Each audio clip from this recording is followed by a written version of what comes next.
take us to a moment or two before you actually died and tell us what that death was like and what you experienced?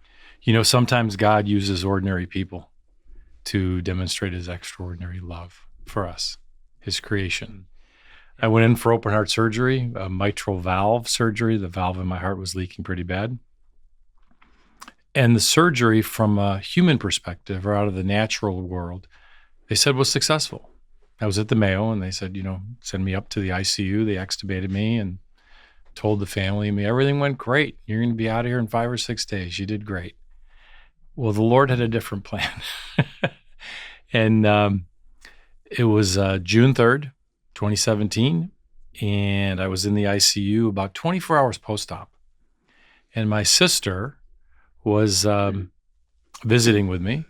Beth was having lunch with our youngest son, David, because the family was just believing the medical establishment.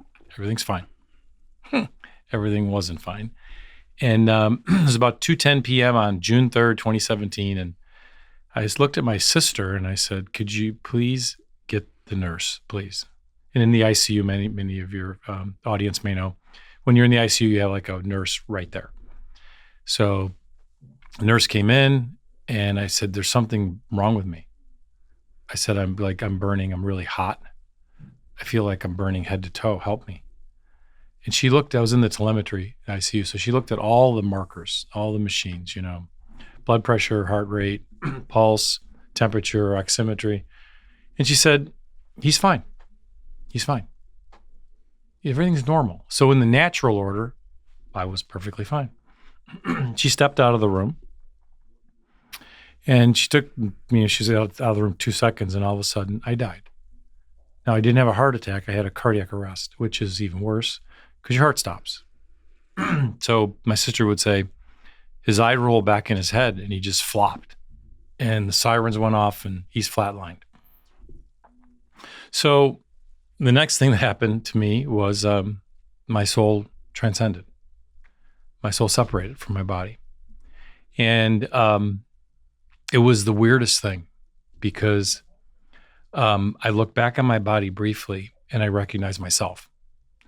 So what I'm about to share with you and your audience is metaphysical stuff, because we live in the 5 senses.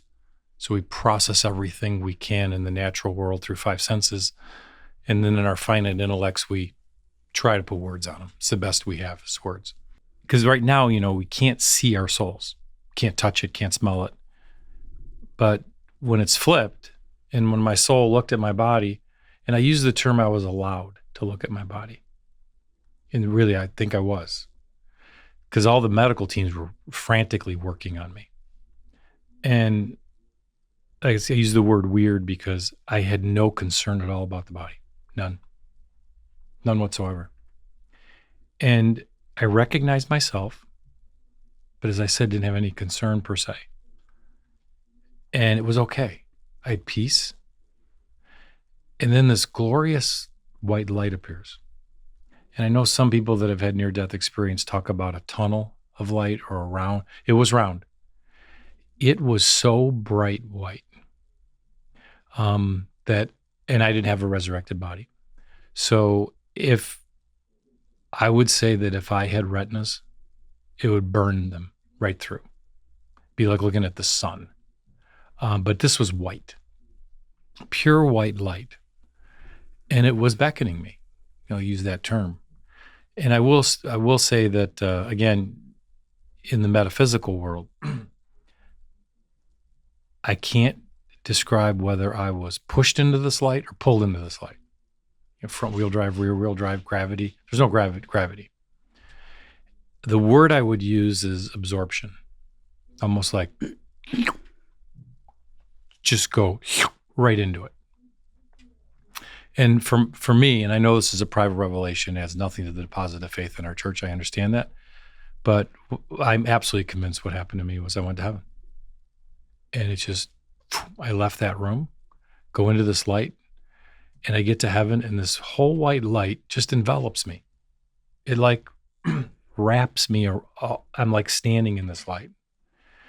And I fall down, like in spirit, and begin worshiping God. And truth be told, I didn't do a very good job of that prior to this. Kind of squeezed God in when I could. And I knew he was the creator. I was the mere creature. I knew exactly who he was. Now, I didn't have vocal cords, okay? God speaks, I'm absolutely convinced, in silence, because we communicated. My worshiping was in spirit. The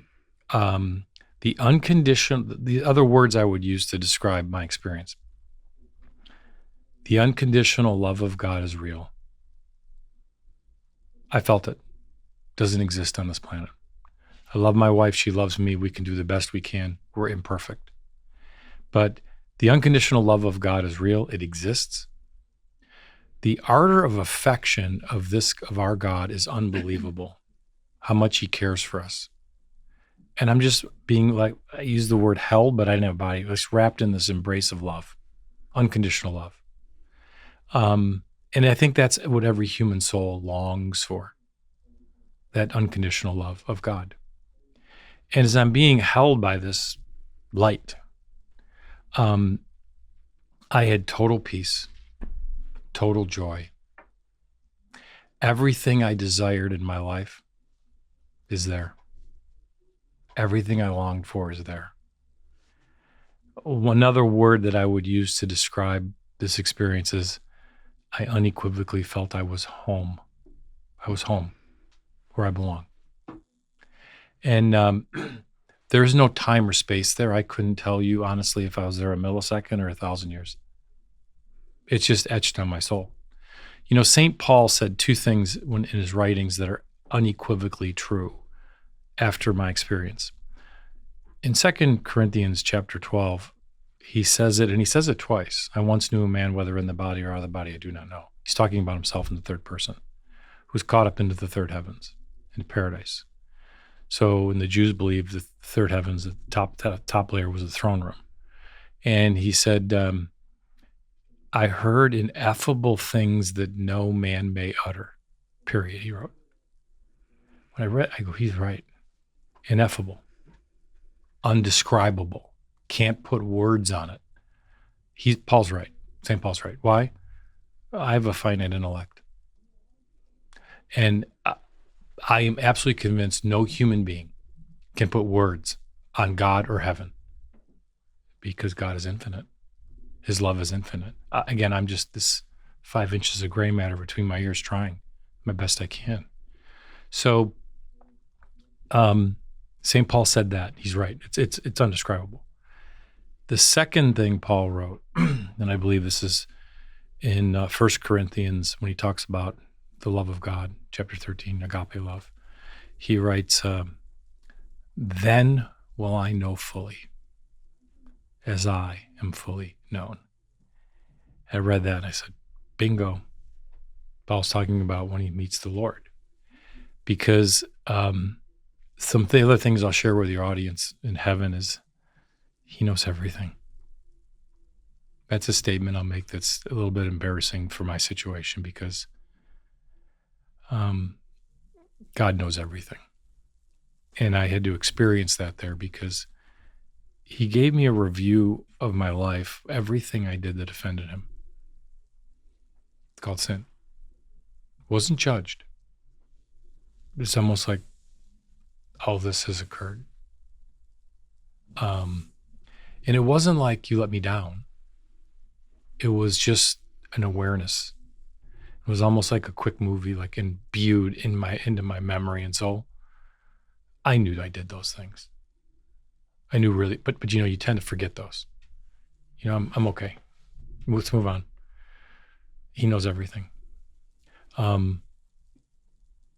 It's not an entrance exam when you die. It's an exit interview.